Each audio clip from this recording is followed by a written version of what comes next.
কিতা করবা ভাই, এখন বৃষ্টির কারণে মানুষও পাওয়া যায় না, হামলা খেউরে কেউ দেয় না, নিজের যার ধান নিজেই খাটে। ওই কারণে আর কি নিজের ধান এখন নিজে হাতটা তুলতে পারেনি, এমনি তো আর কি মেঘে খাওয়ানো পড়ছি।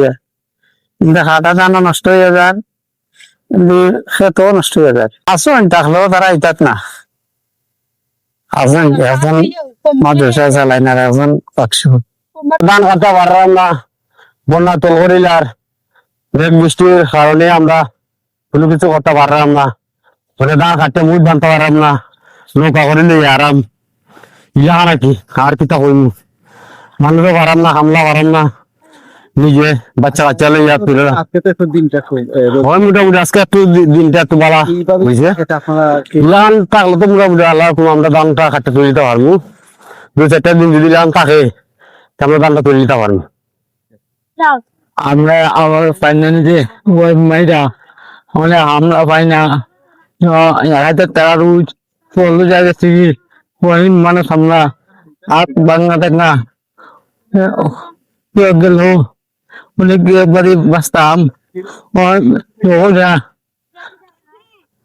তোর যা গেছে কি করে কোনো আশা নাই, এটা টাকার মাঝে আটানা টিকবো, আটানো টিকবো খুব বিকছে ঠান্ডার মাঝে খাট্ট নাই তো পানি ঠান্ডা। এরপরে অনেক আমার লোকের একজনে আঙুল কাটতে গেছে 3টা, তো তার তোলা চিকিৎসা লাগবে 5-7 হাজার টাকা, এত সারা বৈশাখ বছর। মানে আমরা কি তখন কৃষক মানুষ গৃহস্থ করছি, আমরা নিজের ক্ষেত্রে নিজে কাটতে যা পারি আল্লাহ যা তুলায় লাগে, এত ফোন তারা ইয়া দান কাটা লাগে, এত সব মুঠ বান্ধন জানা কুলা মুঠ ইয়ে ক্ষেত্রে খুব কষ্টের মাঝে আছে। অবস্থা খুবই বেহাল দশা। আমি যে অবস্থানে দাঁড়িয়ে আছি এখানে আমরা প্রায় 5-6টা গ্রামের মানুষ এই হাওটার মধ্যে ধান চাষ করি, এখন ধান তোলা আমাদের কষ্টসাধ্য হয়ে গেছে। খামলা রোজ বাড়ি গেছে ভাই, মনে করলে যে 1500 থেকে 2000 টাকা চাওয়া বড় কথা না, কিন্তু পাওয়া যাচ্ছে না। 3 দিন যাবত ধান পানি নিছি, হামলা নাই, কোনো কিছু নাই, নৌকা নাই, এই বুক পানির মাঝে ধান কাটা হয়েছে।